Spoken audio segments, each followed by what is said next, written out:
સુરતની કાપોદ્રા પોલીસે રિક્ષામાં પેસેન્જરને બેસાડી તેઓની નજર ચૂકવી તેમના ખિસ્સામાંથી રોકડા રૂપિયા અને મોબાઈલ ચોરી કરી લેતા રેઢા આરોપીઓને ઝડપી પાડીને કાયદેસરની કાર્યવાહી હાથ ધરી છે। પોલીસે 30,000 રોકડા અને એક રિક્ષા અને 3 આરોપીઓને ઝડપી પાડી કાયદેસરની કાર્યવાહી હાથ ધરી છે।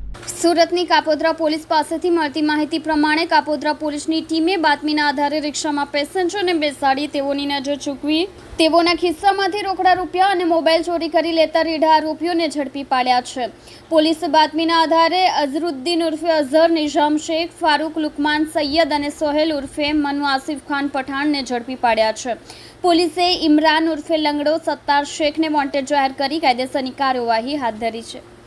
પકડાયેલા આરોપીઓની મોડસ ઓપરેન્ડી વિશે પોલીસે જણાવ્યું હતું કે આરોપીઓ સુરત શહેરના અલગ અલગ વિસ્તારમાં રિક્ષા લઈને ફરતા હતા અને એકલ દોકલ પેસેન્જરને રિક્ષામાં બેસાડતા અને અગાઉથી મુસાફરના સ્વાંગમાં સવાર આરોપીઓ પેસેન્જરને આગળ પાછળ બેસવાનું કહી તેમની નજર ચૂકવી તેમના ખિસ્સામાંથી રોકડા રૂપિયા અને મોબાઈલની ચોરી કરી લેતા હતા।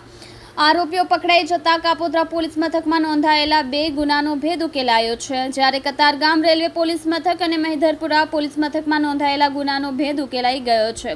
પકડાયેલા આરોપી ગુનાહિત ઇતિહાસ ધરાવે છે, જેમાં આરોપી અઝરુદ્દીન ઉર્ફે અઝહર, નિઝામ શેખ વિરુદ્ધ ગુજરાતના અલગ અલગ પોલીસ મથકમાં 6 જેટલા ગુના નોંધાયેલા છે, જ્યારે આરોપી ફારૂક લુકમાન સૈયદ વિરુદ્ધ ડિંડોલી અને પાંડેસરા પોલીસ મથકમાં ગુનાઓ નોંધાયેલા છે।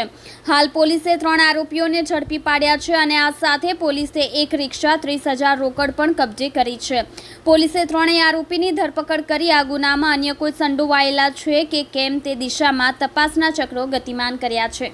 કાપોદ્રા પોલીસ સ્ટેશનમાં છેલ્લા 3-4 દિવસથી એવી ફરિયાદ આવેલી હતી કે રિક્ષાની એક ટોળકી એક્ટિવ થઈ છે અને જે રેલવે સ્ટેશન અથવા બીજા સ્ટેશન ઉપરથી બસમાંથી જે બહારથી આવતા માણસો ઉતરે છે તેને રિક્ષામાં બેસાડી અને એના ખીચામાંથી પાકીટ અને રોકડ રકમ તથા મોબાઈલ આવી બધી ચોરીઓ કરે છે, જેના અનુસંધાને કાપોદ્રા પોલીસ સ્ટેશને 2 દિવસ પહેલા 2 ગુના દાખલ થયેલા, જેની તપાસ દરમિયાન એક રિક્ષાની ટોળકી કાપોદ્રા પોલીસ સ્ટેશન દ્વારા પકડવામાં આવી છે અને આ બંને ગુના ડિટેક્ટ કરવામાં આવેલા છે અને સાથોસાથ સુરત શહેરના જુદા જુદા 5 પોલીસ સ્ટેશનના કુલ 5 ગુનાઓ આ ટોળકી દ્વારા છેલ્લા અઠવાડિયામાં અંજામ આપવામાં આવેલો જુદા જુદા સિનિયર સિટીઝનોના પૈસા ચોરીના ગુનાઓ કાપોદ્રા પોલીસ સ્ટેશન દ્વારા ડિટેક્ટ કરવામાં આવેલા છે। આરોપીઓ પાસેથી હાલ 30,000 જેટલા રોકડા રૂપિયા કબજે કરવામાં આવેલા છે। કાપોદ્રા પોલીસ સ્ટેશનમાં 2 ગુના દાખલ થયેલા છે, એમાં 16,000 રૂપિયાનો મુદ્દામાલ અને એક મોબાઈલ રિકવર કરવામાં આવેલો છે। બાકી અન્ય પોલીસ સ્ટેશનના રૂપિયા રિકવર કરવામાં આવેલા છે અને આરોપીઓની એમો એવી છે, આરોપીઓ ભેસ્તાણ આવાસમાં રહે છે અને અગાઉ પણ આવી નાની મોટી ચોરીમાં 8 થી 10 વાર પકડાયેલા છે આરોપી અને આ આરોપી પૈકી એક આરોપીને વોન્ટેડ પણ જાહેર કરેલો છે, જેની પણ તપાસ ચાલુ છે, શોધખોળ ચાલુ છે।